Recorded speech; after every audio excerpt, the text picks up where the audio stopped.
नमस्कार बंधुरा sister tasty kitchen आपनादेर सबाइके स्वागत जानाई।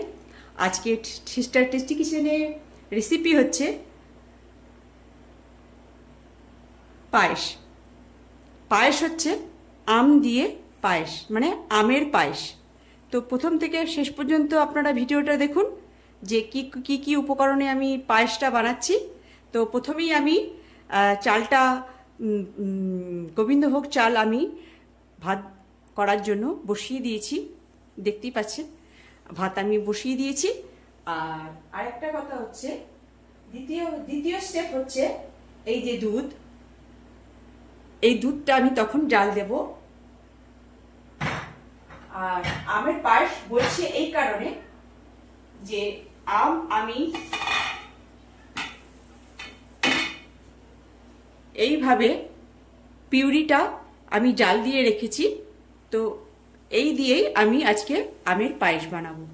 তো দেখুন প্রথম থেকে শেষ পর্যন্ত ভিডিওটা দেখুন আমি পরপর কি উপকরণ দিয়ে আমি পায়েসটা বানাচ্ছি।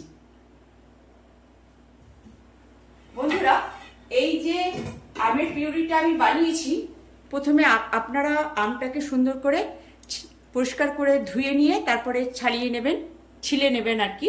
তারপরে গ্রাইন্ডারেও দিতে পারেন, আবার ছাঁকনিতে করে ছেঁকে আপনি পিউরিটা বার করে, যেরকম বন্ধুরা তাল অনেকে খান তো আপনারা, ঠিক তালের মতন যেরকম তালের আটি থেকে ইয়েটা পিউরিটা বার করে নেয়, ঠিক এইরকমই আমটার পিউরিটা ওভাবে বার করে নিতে হবে।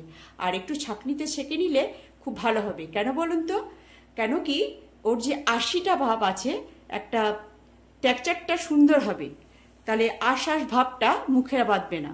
সেই জন্যেই ওটা ছেঁকে নিলেই সুবিধা হবে। তারপরে ধিমি আছে প্রথমে হাই ফ্লেম দিয়ে দেবেন, তারপরে দিয়ে দেবেন লো ফ্লেম। তো আস্তে নালে ছিটকাবে না, ছিটকানো যাতে না ছিটকায় সেই জন্যে মানে হাই ফ্লেম দেবেন না, তাহলে ফটফট ফটফট করে ছিটকে সারা দুনিয়া হয়ে যাবে। তো ওই জন্য মিডিয়াম লোতে বা আরেকটু যে একটু ভালো মানে ফ্লোটা বাড়াবেন কমাবেন। যেই দেখছেন বেশি ছিটকাচ্ছে তখন আস্তে করে কমিয়ে দেবেন। আর খুন্তি সবসময় চালাতেই থাকবেন যাতে আমের পিউরিটা যেটা আমরা জাল দিচ্ছি সেটা তলায় যেন ধরে না যায়। তলায় যদি ধরে যায় তাহলে কিন্তু সমস্তটাই মানে রেসিপিগুলোই নষ্ট হয়ে যাবে। তো এমনভাবে সবসময় নাড়তে হবে যে পিউরিটাকে যে যাতে নিচে ধরে না যায়। এটাই হচ্ছে আমার প্রথম স্টেপ।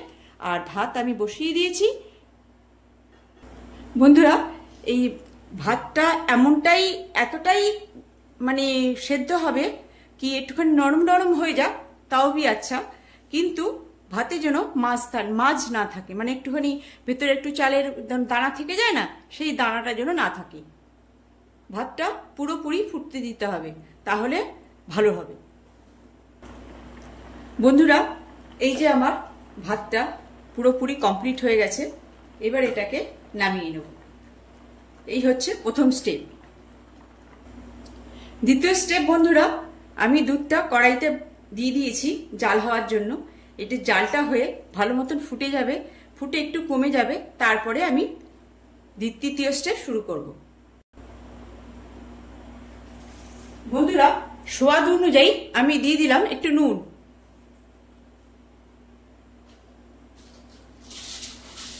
দুধের মধ্যে দিয়ে দিচ্ছি চিনি।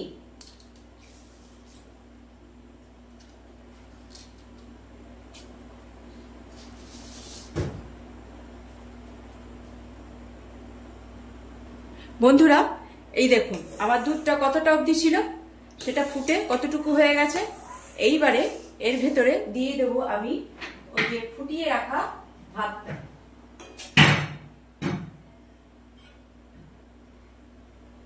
এই যে ফুটিয়ে রাখা ভাতটা আমি এর সঙ্গে এবার অ্যাড করে দেব।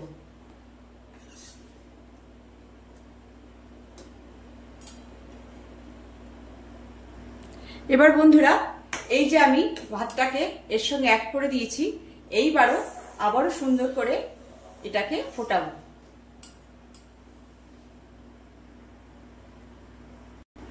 বন্ধুরা এর মধ্যেই আমি চেক করে নেব নুন চিনির ব্যালেন্সটা ঠিক আছে কিনা।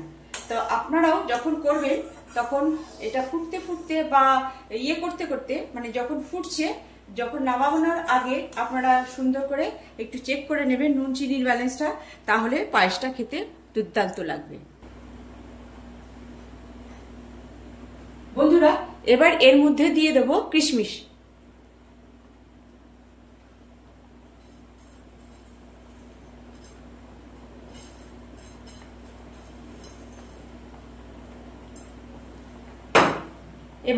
এবার দিয়ে দেব রোস্টেড করা কাজু বাদাম, পেস্তা আর আমন্ড বাদামের মানে ড্রাই করে একটুখানি ঘি দিয়ে ভেজে রেখেছি, সেইটা দিয়ে দেব।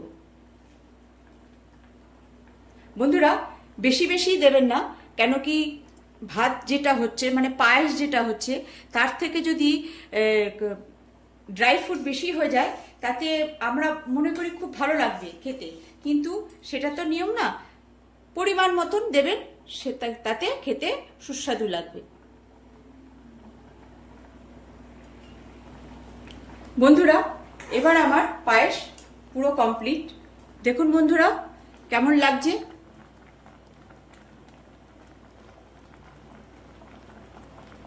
এই যে আমার পায়েস। এর ভিতরে এবারে যেই পায়েসটা একটু ঠান্ডা হয়ে আসবে তখন হবে তৃতীয় স্টেপ। তো এখন আমি গ্যাসটা অফ করে আমি কড়াইটা নামিয়ে নেব।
বন্ধুরা, এবার মিলিয়ে দেবো আমি এই যে আমের পিউরিটা।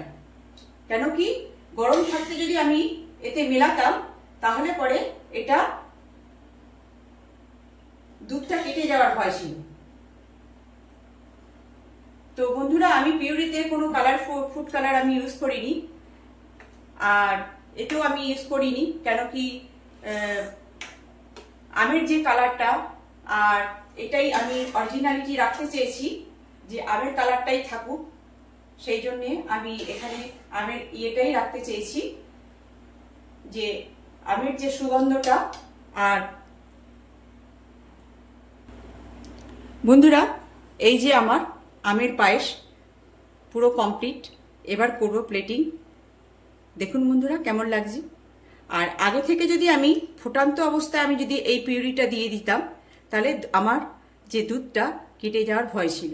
সেই জন্য আপনারাও একটুখানি ঠান্ডা হয়ে যাওয়ার পরে আপনি পিউরিটা মেলাবেন, যাতে করে দুধটা কেটে না যায়, তাহলে খেতে টেস্টফুল লাগবে না। বন্ধুরা, এই যে আমার আমের পায়েস কেমন লাগছে বন্ধুরা, খেতেও মানে সুন্দর লাগছে। কেন কি এর সেন্টটাও খুব সুন্দর লাগছে। কেন কি গোবিন্দভোগের চালের বানানো, এমনিতেই ভালো লাগে। আর সামান্য রেসিপি, আপনারাও বানিয়ে খাবেন। আর ভালো লাগলে কমেন্টস দেবেন, লাইক দেবেন, শেয়ার দেবেন। কেন কি আমার নতুন চ্যানেল, আরও অনেক রেসিপি আছে আমের, যেটা আপনাদের সামনে আমি নতুন আরও নিয়ে আসবো। তো প্রথমে আমি বানালাম আমের পায়েস। তো দেখতে কেমন লাগছে, ভালো লাগছে তো বন্ধুরা? তো আপনারা একদম সামান্য রেসিপি, আপনারাও বানিয়ে খাবেন, আমার রেসিপি এনজয় করবেন। ওকে, বাই।